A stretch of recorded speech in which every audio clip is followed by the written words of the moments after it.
Doing a continuous stripe. I'm going to do this. Colors. This is freezer paper. And it makes good practice material for these little designs. And I have to stand up doing it.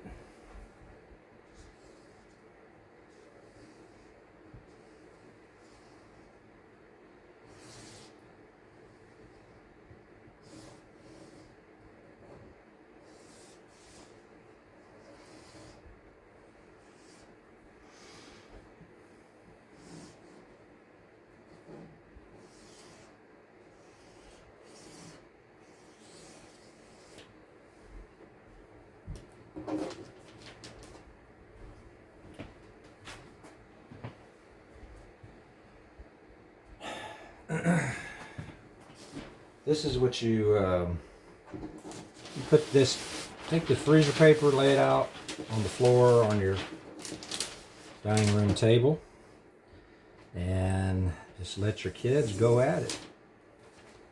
I did it with my granddaughter the other day, and of course all she wanted to do was just play with the caps on the markers, and even though I was trying to keep the colors off of her before we had all done, she had Sharpie color all over.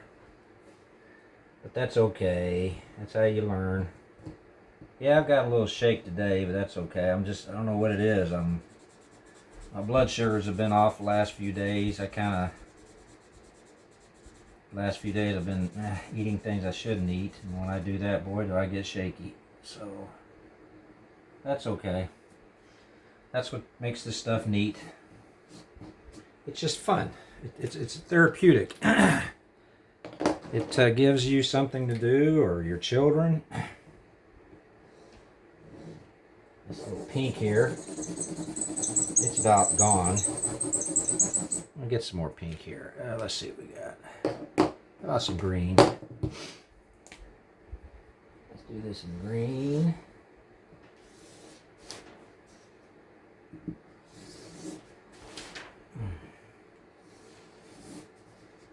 It's just fun stuff. Don't have to be an artist to do linear designs like this. Besides, you're not getting paid for it like I used to. So sometimes not getting paid for something, you just almost can do a better job. I don't know what it is. Some of the jobs I did when I was doing them for free, or trying to get my name out there, man, those freebie jobs turned out better than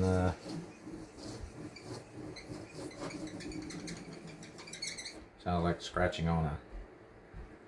some scratching on a chalkboard in school. I think we all remember that. Yeah, let's see.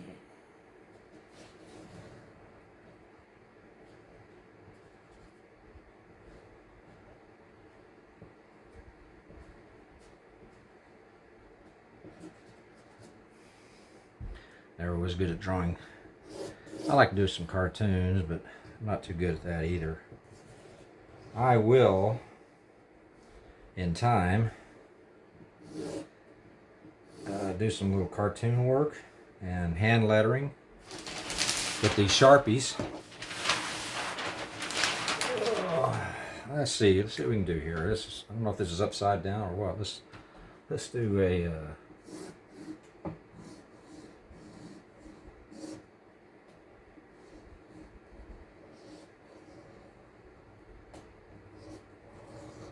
my dad was really good at doing things like this with hand lettering.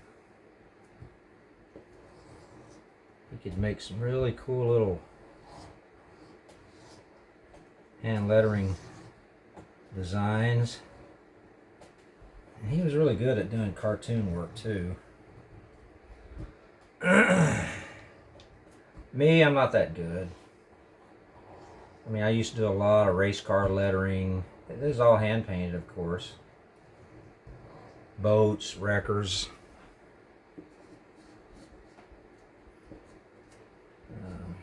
Signs, a lot of signs. And I wasn't, I mean, I was okay. I never was trained how to do letter formation. I had to read the books. There were a lot of books. There were even some books at the turn of the 19th century, I think late 1800, that taught you how to do hand lettering. And I had one from about 1930, and man, I'll tell you what, those guys, they were really good. But being stubborn and have to make everything custom, which means not following the rules. I got by. I mean, I painted signs for many years, and they saved us. Sign painting saved us a lot of times on the income thing. But you know, a lot of people can do this stuff right here. I've seen some kids do on YouTube do some amazing artwork on just like this on shoes, and it's just amazing what these guys can do. And of course, you know, they're making money. But it's just something you can do. You know, a lot of people do this and they don't realize they're doing it. A little bit of yellow here.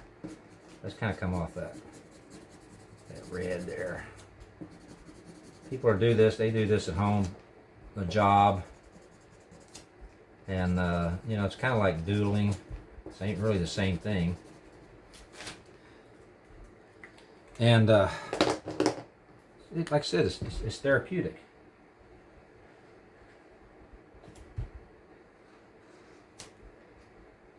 You know, you don't have to do it this big. You know, get you a nice little art pad or legal pad, whatever. And just doodle, man. Try to find some kind of style. Because I see a lot of people that sit around, they just, do stuff like that. Find something that has some kind of meaning to it and it looks like something. I mean, mine, it doesn't really look like anything. But find you a little doodle style. It kind of looks like something. You know, I saw a guy one time, I think he was on one of the morning shows, and he had these little booklets about this big, and he did lettering, all kinds of lettering for years. And he had a collection, and he was just amazing at some of the style lettering that he could do. We're going to do some little bitty flames here. I know a lot of people don't really care for flames, but flames are really what I started doing when I was a kid. My dad showed me some techniques, and actually I made a pretty good living flaming cars. You know, the hot rods.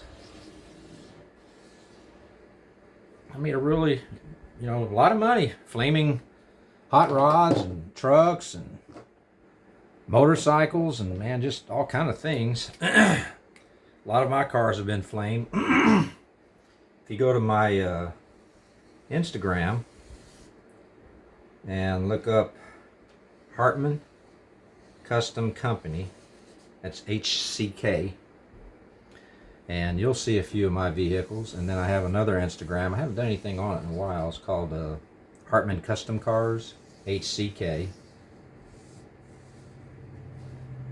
And you'll see a lot of my stuff on my car, my vehicles. They had flames and designs. And, you know, like I said earlier, I like the custom. I like custom, everything custom, man. I see these kids doing custom, they call it customizing sneakers, and man, I'll tell you what, these guys are some artists. But a lot of theirs is cartoon style, what have you, and they do good work. I wish I was that good, but I'm good enough. I'm good enough to do what I'm doing now.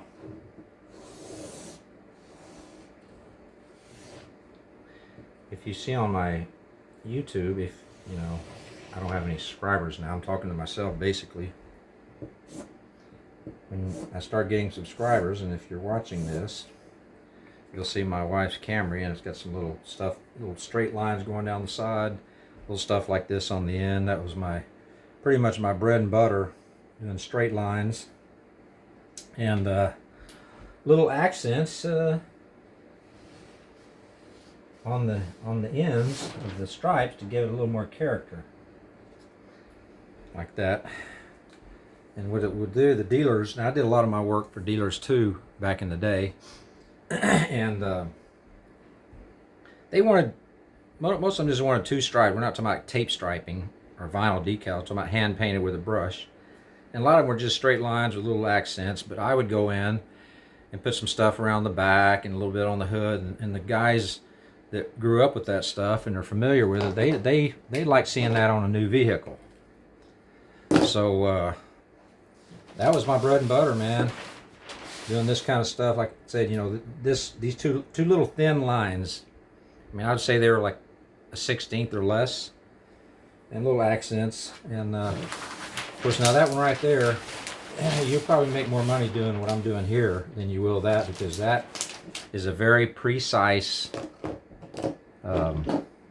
way to do art. You have to be steady and you have to be straight. I think if you watch my video from last week with the leather jacket, that tells the tale right there. If you're shaky and you're not steady, it's pretty hard to do. So what I'm gonna do here, I'm gonna do just a little quick hot rod design. This is kind of a traditional style hot rod design. It would go like on the back of a trunk. A lot of them are a lot smaller than that. I'm just doing it large enough for the video. And what you do is put this like in the center of the, say like a truck. And I would be using a pinstriping brush, which is a very small, it actually looks like a dagger, and that's what they used to call them. And so I did a lot of this on hot rods, new Cadillacs, but it's a style that originated with a man out of California. He's the one that got all the attention. You know, his style was a little different than mine. Where for the most part, pinstripers kind of emulate each other, with a few differences. Because this is what people like. You know, if you look at the designs I did last week, you can see that a lot of it is a little different. Of course, you know, I always screw up. Actually, I can do this better with a brush when I'm not shaking than I can with a Sharpie. So what you do, like I said last week, you just take this little thing right here, and you screw up and you just make something out of it. Actually, that's how hand painted pinstriping originated. Somebody screwed up on a paint job on I think it was a 47 or 48 Ford in a custom shop. And the pinstriper, they called the guy that they had heard of. He went out there and did some designs over the grinder marks. And that was the end of it, man. It just went crazy from there.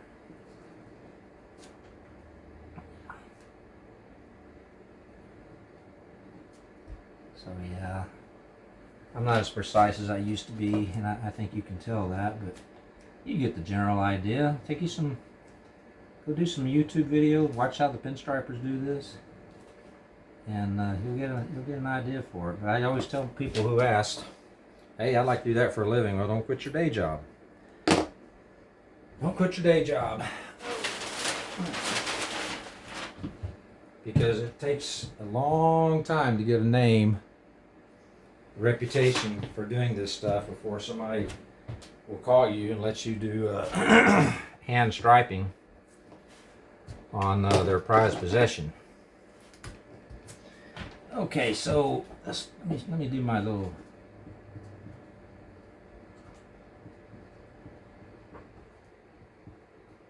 Now, when I would sign my name on the back of a car, it was like 10 times smaller than that. Hold on. Oh, are you recording?